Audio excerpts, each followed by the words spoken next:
दोस्तों चलिए शुरू करते हैं एक दिल को छू जाने वाली कहानी, कुंवारी भाभी बनी माँ।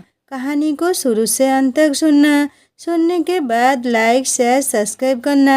अब चलिए शुरू करते हैं कहानी। विमला बहू, तुम्हारा पेट क्यों फूल रहा है? अनीता बोला, पेट कहाँ? नहीं तो। पूर्वा बोला, क्या भाभी, हमें साफ साफ दिखाई दे रहा है। अनीता बोला, ओहो, शायद ज़्यादा खाने की वजह से हुआ है, ठीक हो जाएगा, आप लोग चिंता मत कीजिए। लेकिन और एक महीने बाद पेट थोड़ा और फूल गया। विमला को शक हुआ, जिसका पति सुहागरात से पहले ही मर गया हो उसका पेट कैसे फूल सकता है। शादी के बाद से ही अनीता का बर्ताव कोई ठीक नहीं था। शादी के एक हफ्ते बाद एक दिन अनीता अपने कमरे में बैठकर एक पुतले को गोद में लेकर गाना गा रही थी। अनीता गा रही थी, चंदा है तू, मेरा सूरज है तू, हाँ मेरी आँखों का तारा है तू, चंदा है तू, मेरा सूरज है तू। और कमरे के बाहर से अनीता की सास विमला और ननद पूर्वा ये सब देख रही थी। विमला बोला, अरे ये औरत पागल हो गई है क्या?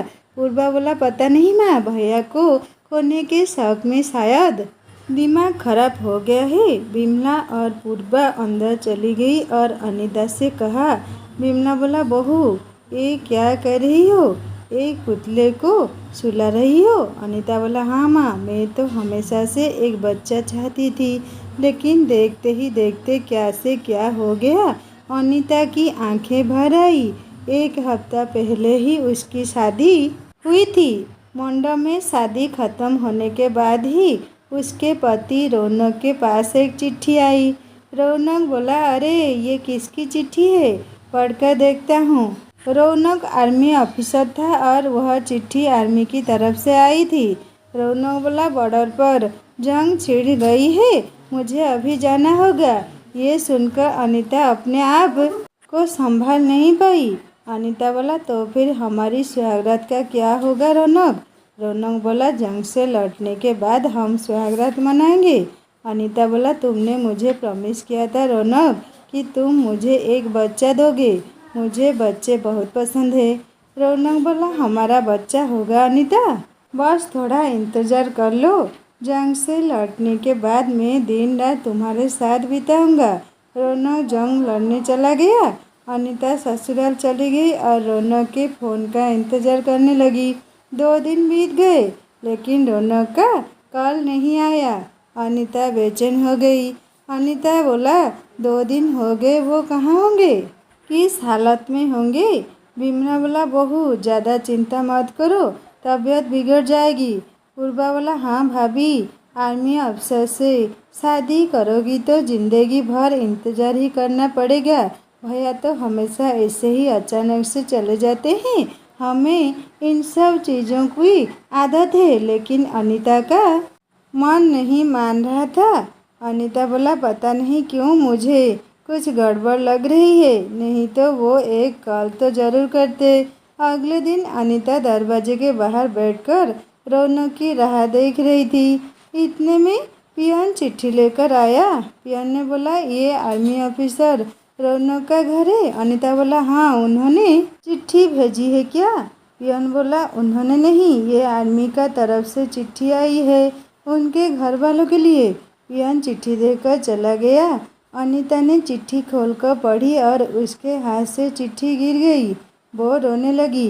अनीता बोला, अरे ये क्या हुआ, मैं विधवा हो गई, हे भगवान, ये क्या किया आपने? रोने की आवाज़ सुनकर विमला और पूर्वा वहाँ आई। अनीता ने दोनों को सब कुछ बताया और वे भी रोने लगी।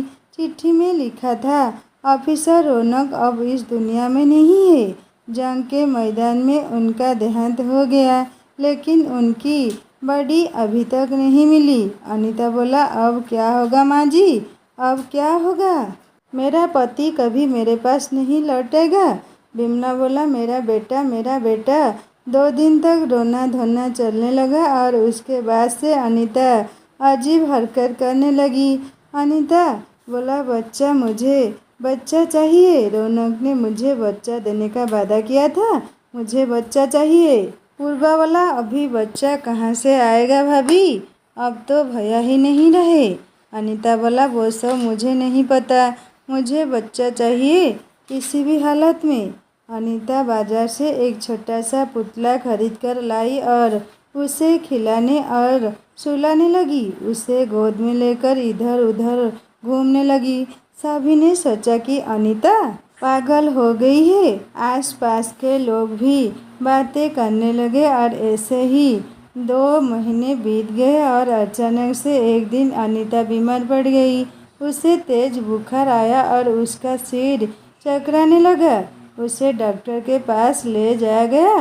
डॉक्टर ने अनीता से कुछ कहा। विमला और पूर्वा को कुछ समझ नहीं आया, लेकिन अनीता बहुत खुश लग रही थी। इसीलिए विमला ने पूछा, क्या बात है बहू, इतनी खुश क्यों है, क्या हुआ?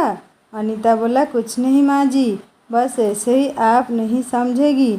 उसके बाद से अनीता के हाव भाव बदले बदले से लगने लगे। वो बहुत ज़्यादा खाना खाने लगी और उसे हमेशा खट्टा खाने का मन करने लगा। पूर्वा बोला, माँ ये भाभी को हुआ क्या है, कुछ दिनों से कुछ अजीब सा लग रहा है। विमला बोला, पता नहीं बेटी, शायद रौनक की मौत के शक को अब तक भुला नहीं पाई है। विमला ने इसे इग्नोर कर दिया, लेकिन 3 महीने बाद अनीता का पेट फूलने लगा। विमला बोला, बहू तुम्हारा पेट क्यों फूल रहा है? अनीता बोला, पेट कहाँ, नहीं तो। पूर्वा बोला, क्या भाभी, हमें साफ साफ दिखाई दे रही है। अनीता बोला, शायद ज़्यादा खाने की वजह से हुआ है, ठीक हो जाएगा, आप लोग चिंता मत कीजिए। लेकिन और 1 महीने बाद पेट थोड़ा और फूल गया। विमला को शक हुआ।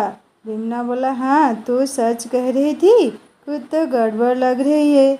पूर्वा बोला, माँ इसका उत्तर उसी डॉक्टर के पास है जिसके पास भाभी गई थी।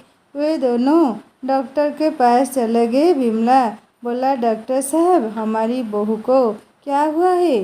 डॉक्टर ने बताया, क्यों आपकी बहू ने आपको नहीं कुछ बताया क्या? वो प्रेग्नेंट है। ये सुनकर विमला और पूर्वा के सिर पर जैसे आसमान गिर पड़ा। विमला बोला, क्या प्रेग्नेंट, लेकिन ये कैसे हो सकता है? पूर्वा बोला, वही तो, भाभी तो कुंवारी है। दोनों घर लौटे और अनीता को उल्टा सीधा सुनाने लगे। विमला बोला, बच्चा पाने के लिए मुंह काला करके आई कल मुही। पूर्वा बोला, हाँ भाभी, ये आपने गलत किया, भैया आपसे प्यार करते थे। विमला बोला, बता इस बच्चे का बाप कौन है? अनीता बोला, मैं नहीं बता सकती। विमला बोला, हाँ कैसे बताएगी, पता नहीं कौन सी पापी औरत को घर की बहू बनाकर लाई हूँ। अनीता बोला, खबरदार माँ, मेरे चरित्र पर उंगली मत उठाइए। विमला बोला, तो क्या करूँ, तेरी पूजा करूँ? विमला बहुत गुस्सा हो गई और उसने अनीता को घर से निकाल दिया। अनीता समझ गई कि इस घर में उसे जगह नहीं मिलने वाली है। सिर्फ उसे पता था कि उसके बच्चे का पिता कौन है, लेकिन वो किसी को बता नहीं सकती थी। अनीता मायके लौट गई, लेकिन सब कुछ सुनने के बाद वहाँ से भी उसे निकाल दिया गया। बेचारी अनीता फुटपाथ पर रहने लगी और कुछ महीनों बाद वहीं उसे एक बेटा हुआ, लेकिन उसके पास अपने बेटे की परवरिश करने के लिए पैसे नहीं थे। इसलिए वो अपने ससुराल के दरवाजे पर उस बच्चे को रख कर चली आई। विमला ने दरवाज़ा खोला और बच्चे को देखा। विमला बोला, अरे ये क्या, यहाँ बच्चा कौन रख कर गया है? जरूर उस कलमुही अनीता ने किया है ये।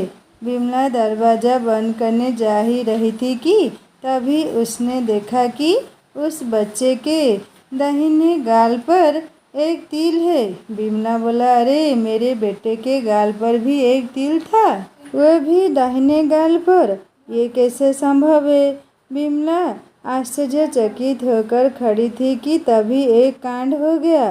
रौनक विमला के सामने आकर खड़ा हो गया। रौनक बोला, माँ कैसी हो आप? विमला बोला, अरे बेटा तू कैसे आया? चिट्ठी में तो लिखा था कि तू रौनक बोला, वो सब झूठ था माँ, मुझे एक सीक्रेट मिशन पर भेजा गया था, इसीलिए मुझे मरने का नाटक करना पड़ा। लेकिन इस बीच में एक रात चुपके से घर आया था और केवल अनीता से मिल पाया था। मैंने उसे मेरे बारे में किसी को बताने से मना किया था, इसीलिए उसने आप लोगों को कुछ नहीं बताया। अब जाकर विमला और पूर्वा को सारी सच्चाई समझ में आ गई थी। विमला बोला, इसका मतलब ये बच्चा तेरा है? इसका मतलब बहू ने कोई पाप नहीं किया और मैं फालतू में उस पर शक कर रही थी। बेटा, तू बहू को ढूंढ कर ला। रौनक तुरंत बाहर गया और बहू ढूंढने के बाद आखिरकार उसे अनीता मिल गई। वह अनीता को लेकर घर आया। विमला और पूर्वा दोनों ने उससे माफ़ी मांग ली और उसके बाद सभी खुशी खुशी रहने लगे। दोस्तों, ये कहानी आपको कैसी लगी मुझे ज़रूर कमेंट करके बताइएगा। कहानी को पूरा पढ़ने के लिए शुक्रिया और एक नई कहानी जल्दी लेकर आऊँगा। नमस्ते।